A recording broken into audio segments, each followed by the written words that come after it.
Is that us? It is. This is a fucking nightmare, mate, innit? This is a nightmare, isn't it? Nah, do you know, I just hit a bit wobbly. I was wanting to dye my hair. Dyed it green, felt like it. Sorry, it's because I'm locked in. I've just decided to hang my head out the window, mate, and get a bit of fresh air. But no, I dyed my hair green, wanted to dye it green. It's not very interesting, but I done it. Fair enough. Yeah, now you're going to have to tell me all over again about what it was like to get carjacked, to get stabbed, and then to have Channel 4 follow it all for you as well. Yeah, I was mad. So I just got to that stage of my training. I was feeling great and always get one step forward, two steps back. But so I was just out going to get something to eat. A street pulls up beside us. 5 guys jump out it. We all get weapons. Try to get us out of the car. Try to get out the car and they stab us because they kind of take the car. They snap the key in the ignition, so I ended up getting stabbed through the leg, the head, sliced my hand. That's long story short, that. But I'm on up, mate. I got my stitches and stuff out today, so good. I mean, you left Glasgow to avoid the exactly the potential crime. You turn up in Doncaster. Yeah. You know what I mean? I left the stab capital of Europe. Get stabbed in Doncaster. But it's a bit freaky, man. It happened Friday the 13th. I had 13 stitches and I just get my stitches taken out after 13 days.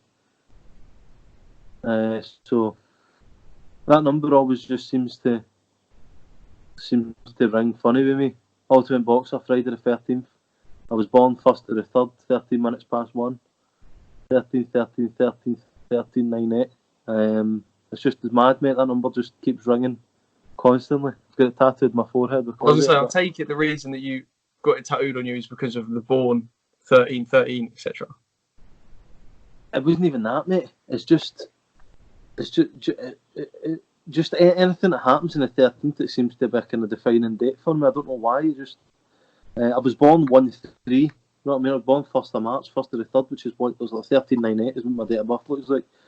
But it's just strange, mate. Everything seems to happen on a 13 or a 13th. Or, there's always my roulette number. It's won me a lot of money and lost me a lot of money as well. But so it's just a strange number for me, 13, mate. Does that mean you're going to win a world title on the 13th? Friday the 13th needs to be. Mate, you're going to win it on the 13th month as well, yeah? Friday the 13th is never a good date for me. That's always when something bad happens. We'll hope for a Saturday the 13th, but aye, let's go for it. So we'll pick a date with 13. It's a Saturday, and I'll fight for a title on it. And about just one more thing on this sort of attack that happened to you. Channel 4 were following this around for a documentary. So I'm lying there, man. Like I'm lying there, blood pissing at my face, and a puddle of my own blood. Hand sliced open. You know what I mean? Just in a terrible state, and I see this big light, man. And I'm like, I just think, well, this is it. That's the end. You know what I mean? I can see the light, and as that light get clearer, I realised it was a TV camera. And an interviewer running over, how do you feel? I'm just like, get that camera out my fucking face. And they're like, no, we can blur you out, we can blur the face out. And like, you can blur the face out, mate, but you're following police in Doncaster. I'm 6'3", covered in tattoos with green hair and a Scottish accent. There's no, like, blurring the face out doesn't help. I've never known anyone stick out like a sore thumb. No. Honestly. But that's, mate, you couldn't write it. See if I was to put just constant events in my life, if I was to string my life into a movie, it's like fucking Guy Ritchie. Quentin Tarantino would think I'm talking bullshit. He'd be like, that's too far. I was going to say, I remember the first time I spoke to you. I think you'd been on the channel before, but the first time I spoke to you at the Ultimate Boxer press conference, you spoke about your whole childhood, and I mean, that was ridiculous as it was. And it's just getting even more ridiculous. Yeah. So that's mad, mate. I think I've decided I'm going to start writing. I'm going to do 13 stories. I think 13 ghost stories sounds like a good wee book I could do. Just 13 stories of things that's happened to my... Mate, not all bad stories. Do you know what I mean? It's not, I'm not going to make it that. I could do 13 bad stories, but not all bad stories. That weekend at Ultimate Boxer, after it, that lasted through to Tuesday night.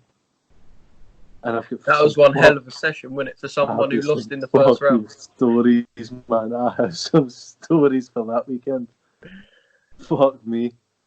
The career's gone up since then, though. Oh, let me say the profile's gone up. You haven't had sort of that big No, I know. fight that you're looking for domestic. My profile's went up in a good way. My profile's went up in a good way. My profile was going up before because I was just this mad party animal from Glasgow. It was they just happened to box, but we've been down with David and get my life right and get myself clean and just living properly, training properly. I started to get credibility as a boxer, as opposed to just a character. But it was a mad turn of events from Ultimate Boxer, but I've got some fucking stories, man. No, I'm only 22. Do you know what I mean? I can't believe that's how old you are, because it makes me feel like a 16-year-old when I look at you compared to me. I can't lie. I don't know if that's a compliment. It's probably not, but there we go. Yeah. You say your following's grown. What's it actually grown like? I mean, how many followers you got on Instagram now? Because it must have doubled. No, about 50% more than I had, about 8,000, and I've now got 12,000 and something. But but the engagement, more like I think they just follow me because it was following me for the sake of it. Not I mean, just following another boxer thing. But people are starting to engage with me, and I was doing a lot of like Q&As and stuff. I've had a lot of people because I struggle with mental health issues and I've been asking people to message me when they feel down, and so far I've had loads. I've had hundreds, to be quite honest. I wouldn't name any names, but lots of people just messaging me, asking me just to someone to talk to, and it's helped. It's helped me as well. It makes me feel better knowing that I've made someone's day better, or I've cheered them up, especially when they feel like that. So it's good in a sense like that. But I kind of lost completely what I was saying there. But no, we got off of it. But that's a fair point. The fact that when you gain more followers and you get more popular, people might reach out to you more for help. But do you feel like there's more of a responsibility now? Like, do you actually feel like you've spoken to people, and that if they come back and speak to you again, you feel obliged to speak to them? No, it's not that I'm obliged to speak to anyone, or I feel like I have to because of gained a kind of certain level of popularity. It's more. I told people to reach out to me if they're feeling down, and I've had a lot of people. So I don't know if that's just the engagement or that's kind of boomed up in the past month or so, or the past couple of months. But I've asked people to and I still ask people. You know, when people are feeling down, and especially at times like this when we're isolated and all we're left with is our thoughts, and however negative they may be, just to at least even vent, just talk shit to me. Do you know what I mean? Just tell me how you're feeling, because sometimes just telling someone how you're feeling allows you to see how you can change that. But no, that's been a big thing I've been doing recently is try to help people, and it's worked. It's made me feel good about it as well, because I have a lot of fucking bad thoughts and negative thoughts, and knowing that I've helped other people, which cheers me up, makes me feel happy. So it's good. It's a good feeling. Obviously, back down in Glasgow now, you and Liam and Danny were up in Doncaster with Dave, all sort of training as like a little posse, all like buzzing and vibing off each other. Mm-hmm. This must be, you say you've got negative thoughts. I mean, in a time like this makes it even tougher, but how tough would this have been? Because I remember you telling me you fell out of love with boxing. If you hadn't have met Dave and you sort of hadn't have sort of got your head in the right place mentally and sort of got your fitness on track, how tough would this time have been? Because there could be boxers out there right now who this is it for them. they can't go out and train, they can't fight, so they're going to cut their career short. Whereas now the fact that you feel like you've got a reason to fight, a purpose to fight for, would that be fair to say? Yeah, mate. Do you know, it's not.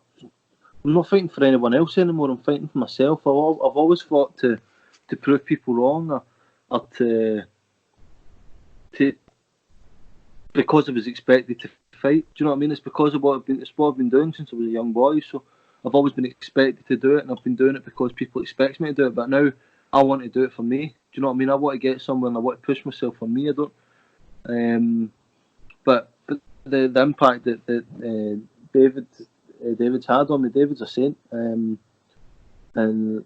it's criminal the amount of abuse he gets online and stuff like that. But the impact he's had on me, and impact not just him but the boys that have been round about. So Danny Morrell, William Carrigan, Boyjet Livesey as well. It was with the two, and just the impact the boys have had on me. It's changed my life. You know. More motivated than I've ever been. I'm half crippled just now, but I'll get there. But no, I want to box for me now. I don't want to box for anybody's approval or anybody's expectation. I want to box for myself, and I want to fight for myself and push myself forward rather than just try to impress people constantly. You talk about this abuse that Dave gets, and I've asked him this before. Why has it gone from the fact that, because Dave Allen's still very popular, he's still very liked. People have called him like the show saver before. If you put Dave Allen on a card, but it's, you know, put like Dave Allen as a late edition, yeah, it saves the show, whatever. But why is sort of Dave gone from someone who was so popular, but perhaps it seems like online his popularity's declined, and now he's getting a lot of abuse? So like, what you see that there's a reason behind that? People wanted him to do well, and now when he started doing well, people wanted to see him down. That's exactly it, mate. That's it. That's the case, not just for David, but for everybody. Everybody wants you to do well until you're doing well. And a lot of people, personally, I think a lot of people bought into the fact that David was always down in the dumps, and he was always the underdog, and now that he's happy with his life, and he's not. He's an underdog in a boxing sense, but he's not the underdog and he's training, he's keeping healthy. He's a lot of people like the fact that it was just kind of man on the still. He just took the fights off the couch. Do you know what I mean? Like, a lot of people like that, and then when he started training, becoming an athlete, people didn't like it. It was like, well, you can't have it two ways. You know what I mean? You can't complain about somebody not being a super athlete, and then when they become a super athlete, you go, well, fuck them. Do you know what I mean? I prefer the underdog. Yeah. But it's just it's a world of social media is crazy. That is mad. But it's just everybody's going to have their trolls. Do you know what I mean? It's just that it's always going to be there. I think everybody should be identified. Everybody should have to sign up to Facebook or sign up to Twitter or sign up to Instagram with identification for this, because on a bigger scale you've got people killing themselves. Like Caroline Flack killed herself because of online trolls. I mean, I guess there's more to that story, but that's the basis of it. Like, there's a lot of people doing it, and yeah, it's horrible. It's horrible. It's killed more people than coronavirus. Do you know what I mean? And I'm 22 years of age, and I've been grounded. You know what I mean? Like, but I think online trolls it's horrible, man. It's not nice. It's not nice to pick on somebody when you're faceless. Do you know what I mean? When you're identified as being anonymous, and but I think that's just what it is. I think there's just always going to be the people. I think it's always the same person as well. Not one person that's trolling everybody on the planet, but it's always the same type of person. Jealous person. Yeah, that's a fair point. I put a tweet out actually about Amir Khan yesterday and some of the charity work he's done. And it's almost like even boxers who are likeable, there'll be people who don't like him just to be that guy. To be a pain in the arse. But that's it. You know, Amir Khan has just gave up his 4-story building, 60,000 square feet. But there'll still be somebody that comments and going, AJ banned your missus. you know what I mean? It's just I know. like the guy's done something amazing, but somebody's going to pick on him and just say something. It doesn't need to be anything relevant to it. Do you know what I mean? No. Yeah. But it's always going to be something like that. It's just, the people need negativity because they don't have positivity in their own life. So they think bringing somebody else down puts them up a peg when it doesn't. It just fuck them, mate. Fuck them. It's completely true what you're saying. Mm. Let's talk boxing. What was your actual plan for this year? I mean, what are you, 12 and 5 now? Was your plan to just pad the life out the record? Mate, it was. My plan was to. I had about 8 planned. After the 2 I'd had, I was planning to fight near enough every month. The wee break in summer, and then keep fighting. And that was my plan. Was just to keep going. I was meant to be on the Ultimate Boxer card, on the 3rd of April. Which obviously isn't happening. But the guys that run that have said to me I have to get in touch when I'm back well again. So I think that's still going to be on the cards for me to box on their show, and I'm incredibly grateful that what they've done for me in terms of boosting my platform with the first Ultimate Boxer, and now they want to keep pushing me, and you know, I was the first person to get put out of that competition. Do you know what I mean?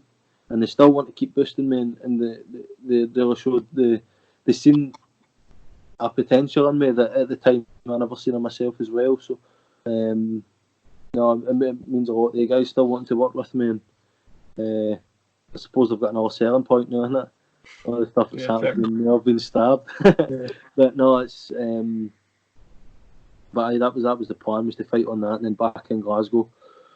Back in the Paisley Lagoon Centre, even just outside Glasgow. But I was wanting to keep fighting, keep going on different shows, seeing what I could do, and just keep pad the record. Do you know what I mean? I was wanting to fight worst of the worst, to be honest, but it has to be done. You know, I done everything in reverse. I decided to want to fight everybody with a winning record. So I think I've only fought. If you take out my last 2 fights up until Ultimate Boxer, I'd only fought 2 people with losing records, which is.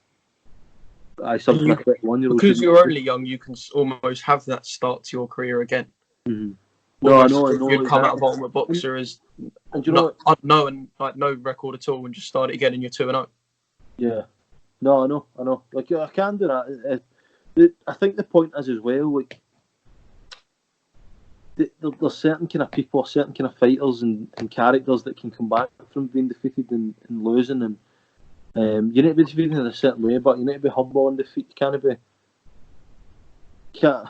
I mean, I felt I've been on the wrong end of decisions, but it's what it is. You know what I mean? I always come back from it, but you know, there's like guys like Nigel Benn. Nigel Benn was knocked out 5 times, but was still a pay-per-view fighter after that. Do you know what I mean? Like, it takes a certain type of character and a certain type of exciting fighter that people want to see. If people want to see, then it doesn't matter. Prime example, Gabriel Rosado. He's one of my favourite fighters on the planet. He's cool as fuck as well. He is. He's fresher than the fucking Fresh Prince of Bel-Air. He's, but I think he's won 25, lost 15. Let's say, do you know what I mean? Like, he's lost more than half of what he's won. But yet you still see his name mentioned alongside world champions. Always in massive fights, always pay-per-view cards, because he's exciting.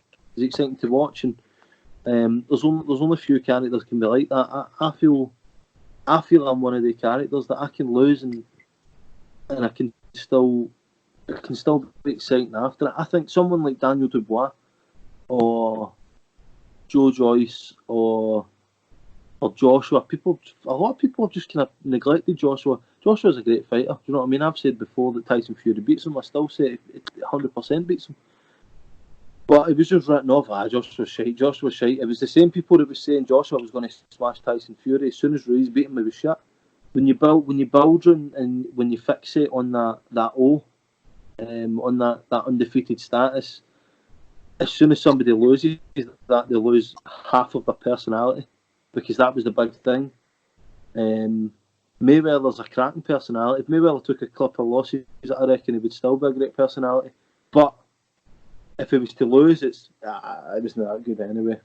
He's past that. It's just that. He's fucked it. Do you know what I mean? He's not the best ever to get beat.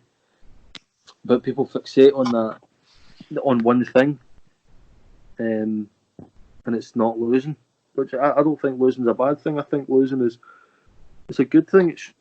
Losing and coming back from being beat is more impressive than just beating everybody, I think. But, and if we talk about, one of the talking about Dave Allen, exactly like you said, he's had to come back from defeats. It feels like he's done that sort of build himself up, big fight, win, and then have a bigger fight, come back down again, build himself up, and then the David Price, come back down again. He's got to do exactly what you've just said, like all over again almost. But because he's not fixated on the fact that he's already lost, he could be more relaxed and there's less pressure on his shoulders. No, definitely. And again, David, prime example. I didn't want to just keep mentioning David's name because he's friend. But I bet I feel like, even talking to you, I feel like, should I bring up Dave again? But because he's just signed with MTK, obviously that's massive news for him and for you. It's massive, massive for you. First thing I thought was, how's that going to impact the career of the boys that he's with as well? Because if Danny's to turn professional, that's a huge opportunity. I reckon Danny would probably sign with MTK as well. Yeah. Would make sense. You fought on MTK shows before as well, so yeah. I started all my first fights were in MTK. Well, it was MGM. I was OG. You know what I mean? I was in my there before everyone jumped on the bandwagon. Before everybody jumped in the MTK bandwagon, I was MGM. But no, it's brilliant. I can't wait to see wee Danny turn pro. He's a kid that just loves the sport, just loves it, in and out. His older generations in his family all boxed, and he's following in their footsteps. He's a cracking fighter. He's been unfortunate by a lot of the decisions he's had and stuff, but I reckon he'll probably sign PK as well, seeing as David's with him. But aye, it's exciting times, mate. Exciting times for everybody. It's scary times in the next couple of weeks, but after that, I think we're going to get some ridiculously good clashes. I think everybody's going to go, fuck it, we don't know when there's going to be another pandemic. Let's get our fights in now. And two, we're going to have people go, shit, I need to make some money. I'm going to need to get into some fights because this is a long break. We're talking. We could be talking August time before people are fighting again. It's a long time for myself. My only income was boxing, and I wasn't even making any money. I was just barely surviving. And I'm assuming that we've been hard times. I don't have any sponsors that pay me, but if anybody's got sponsors that get them by, I'm assuming that they're not going to be. We're going to be, well, you're not fighting, so what am I sponsoring? It's a hard time for everybody, but I think everybody will come out stronger at the other end. If you've got a load of boxers who maybe weren't so disciplined before, but we knew had the talent, well, they can't go out, they can't party, so knuckle down. We can actually see people come out the other side, and there be people that we never knew were as good as they actually can be. Yeah. No, you ain't got a choice. You either train or you sit there and watch Netflix all day. Yeah, that would have been the best time for me if I never already changed my life around. Off license is still what, but just a bottle and a bag and it'd be fine. but no, I'm being looked after at the moment. We're going to set up a treadmill, set up weight bench, get myself training again, get myself moving. But I was thinking about that. I think there's going to be a lot of boxers that won't come back to the sport after this, because if they're not disciplined when the gym's open, they're not going to be disciplined when the gym's shut. Yeah. I think if I hadn't changed my whole ethos on training and why I'm training and who I'm fighting for and all that, then I would be one of the guys. I would have probably took these coming months and ballooned up to. I've not got coronavirus, by the way. I just cough. Can't catch it through the phone anyway, but I would have been one of the guys that would have just ballooned up to 25 stone again and probably never have fought. I'll just let it beat me. But with what's happened to me in the past few months, I've never been more motivated to train. I've been gutted. you know what? I'm starting to be able to walk up the steps with both legs. So going up, I wasn't able to do that. I had to limp up, and I can walk up. And it's just, I don't know, I just set off a wee spark in me. Like, I'm getting better from this, and I've never been more hungry. I can't wait till next week they told me I can start to run again. Now we have to not, because in case I bust stitches or bust the wind or whatever. But I'm looking forward to it. And I never thought I would have been the person that's training when we've been told to stay indoors. But I think there'll be a lot of people retire. A lot of people won't box again. Why? What's the point? Go back to a job. I can make more money than this with the 6 month pauses between fights, and it's just too short to live to risk it like that for some people. You know, some people get families and stuff. So I'm rambling on and talking a lot of shit, mate. No, it's interesting. It's interesting. I mean, considering we've already done this call before and it only lasted about 10 minutes, we've actually got on near half an hour in. But yeah, no, it's all good. Like you said, exciting time for you and the boys. You get well and recover, and everyone keeps well and stays indoors. Then big again for 2020. Hopefully, if we manage to ever get out of this, big again to 2020. No, hopefully big into 2020. Get that Scottish title fight I was looking for, and be good, mate. Be good.